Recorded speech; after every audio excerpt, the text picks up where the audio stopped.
Alors, oui, allez-y. Trois enseignements à tirer. Le tout premier. Alors, premièrement, on peut dire, sans risque de tromper, qu'on est dans un système où on peut parler de justice de vainqueur.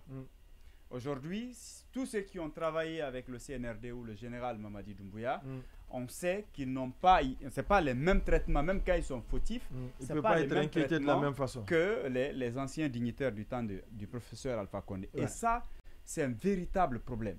Parce que si on doit procéder ainsi, par après, qu'est-ce qui va se passer? Il faut craindre aussi la suite. Parce que lorsque eux aussi ils vont quitter, il faut craindre qu'il va advenir. C'est-à-dire on pourrait utiliser le même mécanisme, le même système contre eux. Et là, c'est comme si on valorisait un système. Ce n'est pas bon pour une nation. La justice, elle est ce qu'elle est. Elle ne doit pas être politisée. Elle ne doit pas être instrumentalisée. Elle doit être là pour tout le monde. Et bien entendu. Tout le monde doit être traité sur le même pied d'égalité. En ne le faisant pas, tout de suite, vous laissez des sentiments de frustration. Et le fossé entre la justice et les justiciables, ça s'agrandit du jour au lendemain. Et ce n'est pas normal. Alors, deuxième enseignement, c'est que aujourd'hui, on sait que dans notre pays, le taux de bancarisation est très faible. Avec ces décisions, si un simple communiqué peut permettre aux banques de geler les comptes des particuliers, vous pouvez dire sans risque de vous tromper que finalement, les gens peuvent même se retrouver à réfléchir 1000 fois quand il est question d'ouvrir des comptes ou de mettre leur argent à la banque.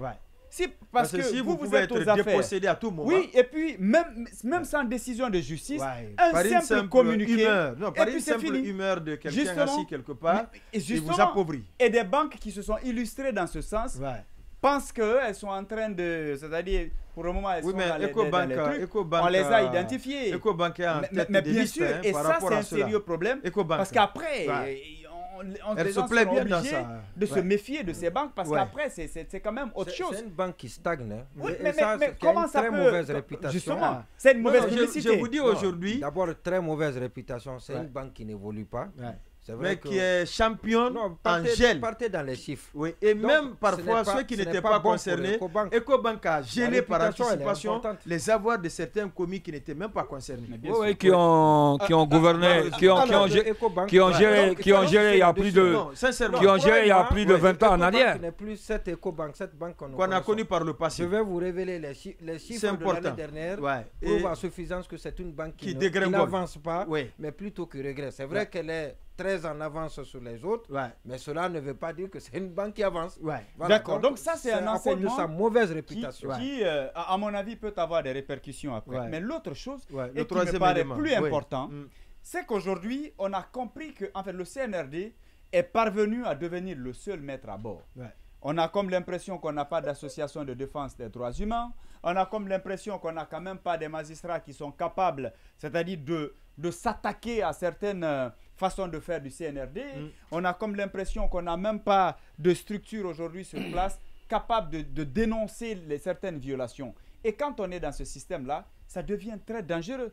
Si les organisations de défense des droits humains observent cette situation, sont muettes là-dessus, ou ne mènent même pas de démarche. Les magistrats sont là, on voit un simple communiqué, c'est-à-dire empêcher quelqu'un... Les déclarations ne changent jamais les choses. Oui, ce n'est pas une question. Vous savez, vous savez, il y a deux choses. Je suis d'accord. Il y a de ces situations, vous avez quand même besoin de montrer à l'opinion que vous n'êtes pas d'accord et que vous n'acceptez pas, même si vous n'avez pas d'autres moyens de changer la situation. C'est aussi un acte qui peut être symbolique. Mais je ne peux pas comprendre qu'on ait des magistrats, qu'on ait des structures, qu'on ne soit pas capable de dénoncer certaines choses.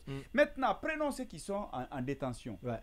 C'est-à-dire, si vous avez décidé d'être injuste par rapport à certains, mais à la limite, prouvez que votre injustice-là a quand même une base.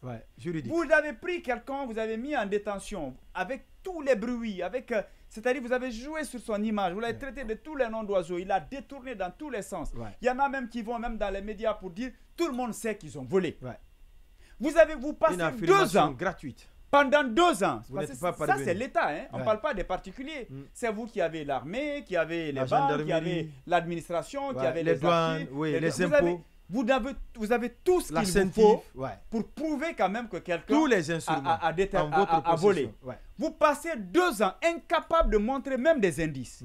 On apprend que même le président, à un moment donné, il a piqué une colère noire quand on est venu lui dire qu'on reproche à Kassori le détournement de 15 milliards. Vous avez vu avec Damaro, on a chanté 15 milliards, 15 milliards, 15 milliards. Et après, on se rend compte où il se trouve que dans les faits, et c'est prouvé, qu'il y a plus de 6 milliards dans la caisse.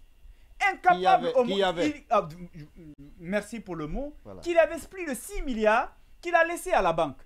Impossible de dire ça, tout simplement. Parce que vous avez envie de le jeter en pâture, parce que, le montrer comme si c'est quelqu'un qui a... Parce qu'en disant 15 milliards, l'opinion va dire il a fait ceci, il a fait cela. En leur disant non, c'est 7, c'est pas 15, c'est 7, c'est 8. Ouais. On préfère jeter les gens en pâture de cette façon-là. Détruire leur dignité. C'est quand même extraordinaire. Ouais. Il y en a qui sont en détention, sérieusement malades. C'est connu de tous, mais on refuse de les laisser partir se soigner. On a vu ce qui s'est passé avec Nusseini Camara. Aujourd'hui, il n'est pas là pour se défendre. Il est mort. Il est mort. Personne. Est-ce que si on a envie de dire, de faire la lumière sur des choses, quelqu'un qui est là, vous êtes convaincu qu'il est impliqué, mais il est malade.